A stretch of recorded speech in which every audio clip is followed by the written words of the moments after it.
The philosophy of phenomenology. How do you know what's real? Have you ever had a dream so vivid that, for a moment, you couldn't tell if it was real? Or walked through a familiar place, only to feel like you were seeing it for the first time? What if I told you that every single moment of your life, every sight, every sound, every touch, is not reality itself, but a construction of your consciousness? This is the core of phenomenology, one of the most mind-bending and radical philosophies of the 20th century. It doesn't ask, what is reality, like traditional metaphysics. Instead, it asks, how do we experience reality? Most philosophies try to explain reality by breaking it into concepts. Science sees it as matter. Psychology sees it as behavior. Religion sees it as spirit. But phenomenology says, before we analyze reality, we must first understand how we experience it. Edmund Husserl, reality as it appears. Imagine waking up in the morning, reaching for a cup of coffee. You feel the warmth of the mug, smell the aroma, see the steam rising. To you, this cup of coffee is real. But what makes it real? Is it its physical presence in the world, or the fact that you are experiencing it? Husserl, the founder of phenomenology, would say that the only thing we can be absolutely certain of is how the coffee appears to us. Reality isn't something out there. It's something that is lived through experience. He argued that before we assume an external world exists, we must first focus on how things appear in our consciousness.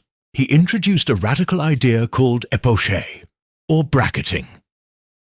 Step 1. Suspend all assumptions about whether the cup of coffee exists independently of us. Step 2. Focus entirely on the experience of the coffee, the way it looks, smells, tastes, the way it feels in our hands. Step 3. Recognize that this act of experiencing is the foundation of our reality. This wasn't some abstract game. It was a way to study consciousness itself. We don't interact with an objective world. We interact with our perception of it. So, is the coffee real outside of your perception? To Husserl, the question itself is misleading. The reality of the coffee is the way it appears to you. It might exist outside of you, but you can never experience it outside of your consciousness. Think of a dream. When you dream of holding a cup of coffee, it feels real in that moment. Upon waking up, you dismiss it as not real. But what if waking life is just another layer of perception?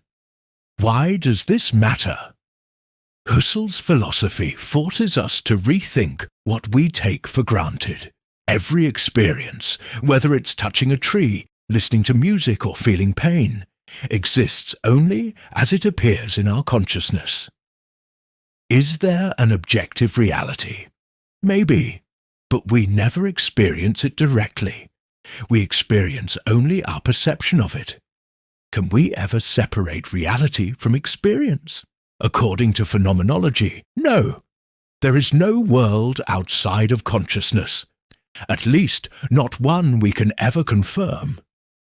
Phenomenology is more relevant than ever in a world where reality is increasingly filtered through screens, algorithms, and simulations. Are we experiencing the world as it is, or just as we are conditioned to perceive it? And if all we have is experience, then how do we truly know what's real? The world is not just out there. It's lived through experience. Phenomenology isn't about sitting back and theorizing about the world. It's about recognizing that we don't just think reality, we live it. Unlike traditional philosophy, which treats humans as detached observers, phenomenology argues that we are immersed in experience. Husserl's student Martin Heidegger took phenomenology in a radical direction. He argued that we are not minds floating above reality, analyzing it from a distance. We are thrown into it. We don't exist first and then interact with the world. Our existence is interaction with the world. Think about it. When you reach for a door handle, you don't stop to analyze its shape, mechanics, or existence. You just grab it and move through the door. When speaking a language, you don't constantly think about grammar rules and sentence structure. You just speak because meaning is embedded in action. Heidegger calls this being in the world, Dasein.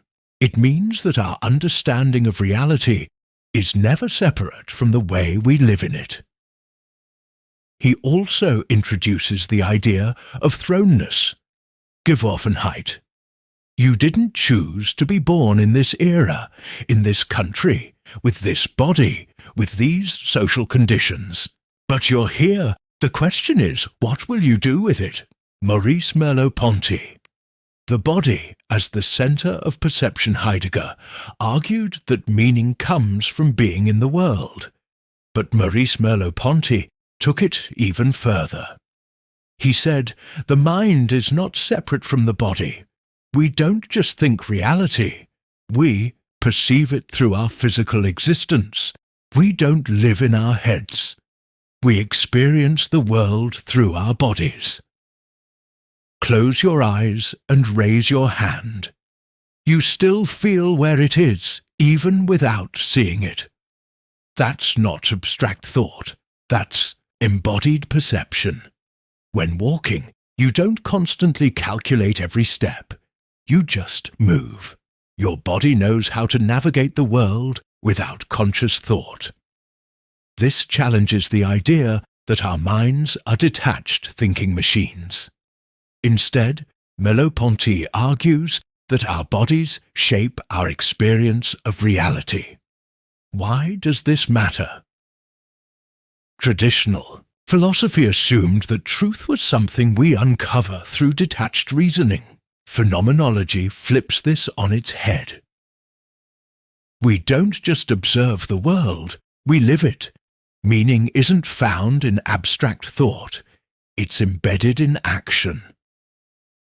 Reality isn't just a thing out there. It's tied to our perception, our body, our lived experience.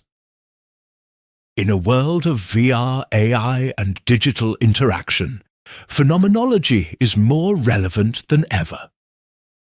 Imagine you're wearing a VR headset. You step onto a virtual bridge suspended over a canyon. You know you're in your living room.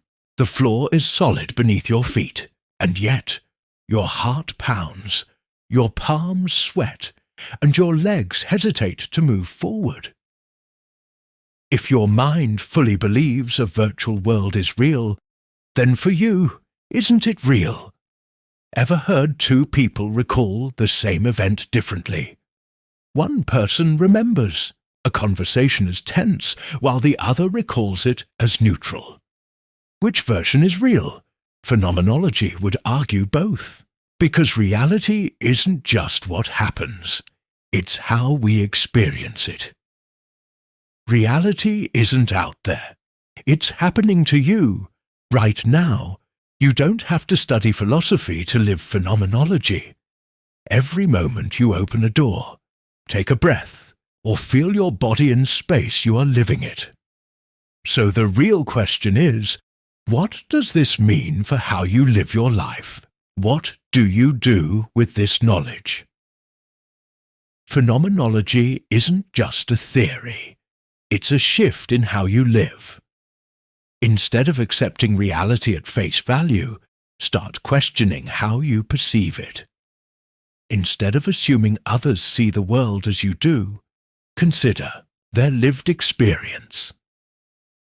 Instead of chasing external truths, pay attention to your own experience. Reality isn't out there. It's happening to you right now. So the only question left is, how are you experiencing it?